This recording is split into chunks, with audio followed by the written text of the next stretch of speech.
Hello friends, welcome to our channel New NBA USA Friends. It's official, Corbin Burnes has left the Baltimore Orioles, and Orioles fans are punching the air right now because they have a brand new ownership group that has given the green light to the GM Mikel I to go spend money, and Mike has essentially said, nah, I'm good. We also have an update on Teoscar Hernandez, the officially signed a brand new contract, and also we have to talk about the Blue Jays' former players. Russell Martin and Josh Deason are suing Canada, kind of. We'll talk about that later on. We'll get into all of that in today's recap. And don't forget, guys, we post baseball updates every single day, so stick around and hit that subscribe button.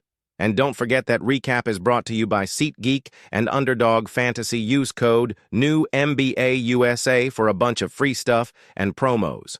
Before we talk about Corbin Burnes, I do want to talk about the fact that Teoscar Hernandez is returning to the Los Angeles Dodgers.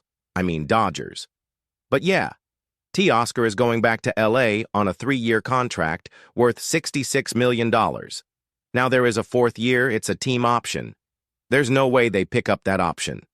So it's basically a 3-year deal. Now there will be a buyout for the 4th year if they don't secure that contract. So Teoscar makes money in the 4th year regardless. And there is deferred money, about $22 million of the 66 is being deferred. So I'm going to go ahead and put up on the screen right now all of the deferred money for the Dodgers going forward, from Ohtani to Mookie Betts to Freeman to even smaller guys like Tommy Edman. Yes, they are all getting deferred money. We've ranted about deferrals before. I'm not going to get into it today because we know that the Nationals used deferred money to keep Max Scherzer and win a World Series.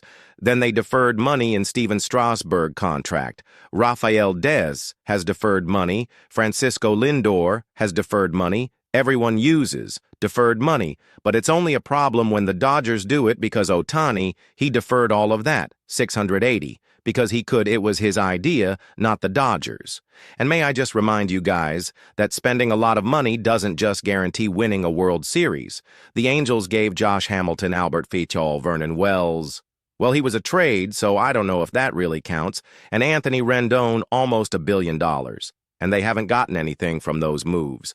So I just want to reiterate, with the Teoscar Hernandez signing, ownership matters. The Dodgers are ran by literally Jimmy Neutron. They're ran by geniuses, and their latest brain blast was getting Teoscar Hernandez back in that lineup. He had 33 home runs with a near 140 ops. Plus last year, he was a home run derby champion.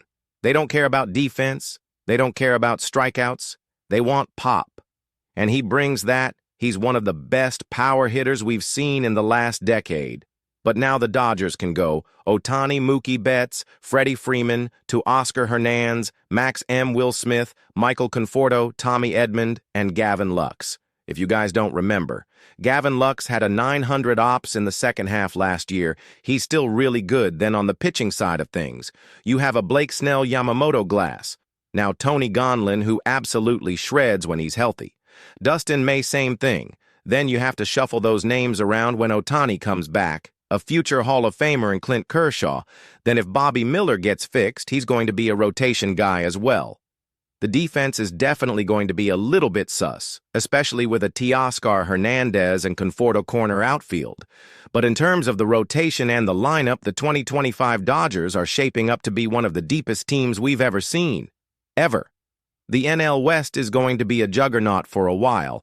The Padres haven't made any moves, and I'm excited for them to maybe make a splash or two in the next few weeks. But the Diamondbacks, they've done it. They've signed Corbin Burnes to a 6-year deal worth $210 million. That is the richest deal in Arizona.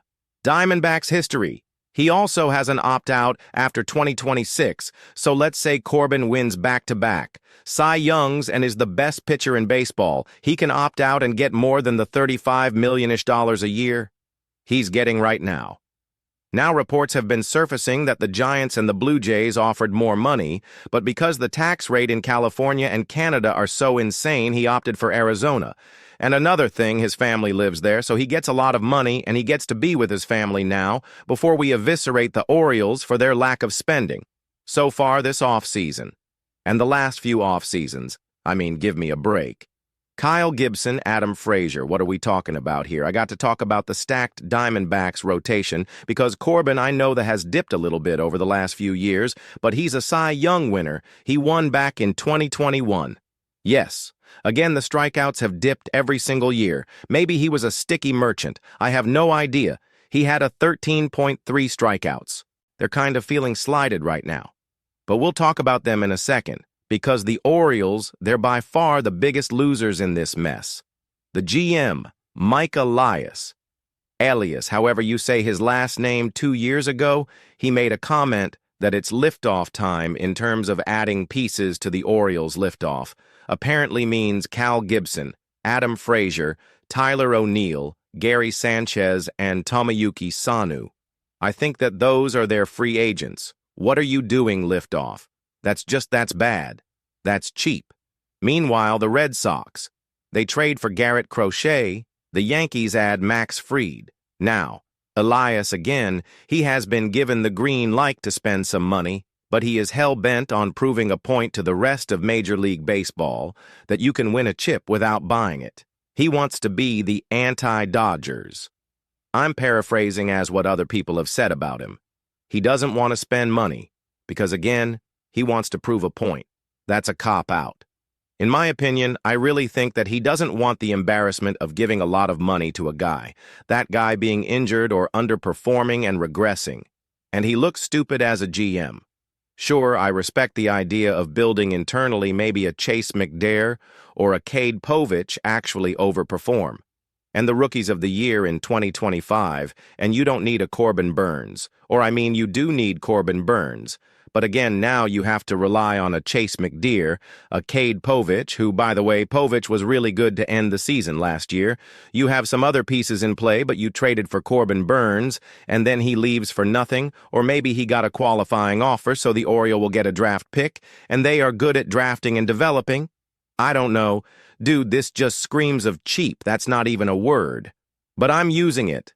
Blue Jays fans are also not too happy this offseason because they've lost out on Juan Stido, and this was after losing out on Shotani. The reports are they gave an offer to Tasa Hernandez that was pretty generous, and also a very generous offer to Corbin Burns. They're missing out on everyone now. Maybe that's because the team and the franchise has been pretty stinky over the last few years, or maybe it's because of the Canadian tax situation, and there's a big update on that. So we know that the Dodgers, they spam deferrals and signing bonuses because it helps to skirt the CBT, the luxury tax threshold, as well as income taxes. We have a huge update on Toronto taxes from former star players Russell Martin and Josh Donaldson. They recently sued the CRA, the Canadian Revenue Agency, and they won their cases. So basically, the way that it works is if you play for the Blue Jays, you have different tax rates because you're playing a lot of your games in Toronto and like 40% of your games on the road. So you get taxed more because you're in Canada, who has a higher tax rate. I'm not an accountant or an econ major, so I can't exactly tell you what is going to happen based off these wins from Josh Deason and Russell Martin. But maybe it provides more transparency for future free agents. Maybe this makes it easier to sign guys going forward. I wanted to give you guys an update on that because taxes have spooked free agents for as long as I can remember Donaldson and Russell Martin. Even though they're not in baseball, they still could be helping the game grow, but I want to tip my cap to the Blue Jays because they're at least trying, or maybe it's all a facade to say, hey, we tried, when realistically maybe they're not great offers behind the scenes, a lot of money, but maybe there's some behind the scenes contractual stuff. That's weird, and by that I just mean taxes. Taxes have scared a lot of players from going to the Blue Jays, and the same can be said about California teams. Unless you're the Los Angeles Dodgers and you use deferrals and signing bonuses to skirt all of that mess, the Giants tried. They offered Corbin Burns a ton of money, but in the last few weeks, they've lost out on Blake Snell to the Dodgers, a West rival. Now you miss out on Corbin Burns to the Diamondbacks, another rival in your division. That's a punch to the gut. If you ask me, all I'm saying is Kyle Harrison, the nasty lefty, he better take that next step. Hayden Birdsong, he better get that command in check maybe. Maybe a bounce back from Robbie Ray, I don't know. Oscar Hernandez is off the board. Corbin Burns is off the board. So in terms of the projected WAR leaders for the free agents remaining, you have Alex Bregman, Hung Kim, Jack Flaherty, Nick Pita, Pete Alonso, Anthony Sander, Max Scherer, Jerks and Proar Kershaw, and a bunch of other decent names. So let me know if you're a Blue Jays fan or a Giants fan or an Oriole fan. What do you make of your offseason so far, and who do you think that you can go grab that can replace the production lost or that you've just missed out on?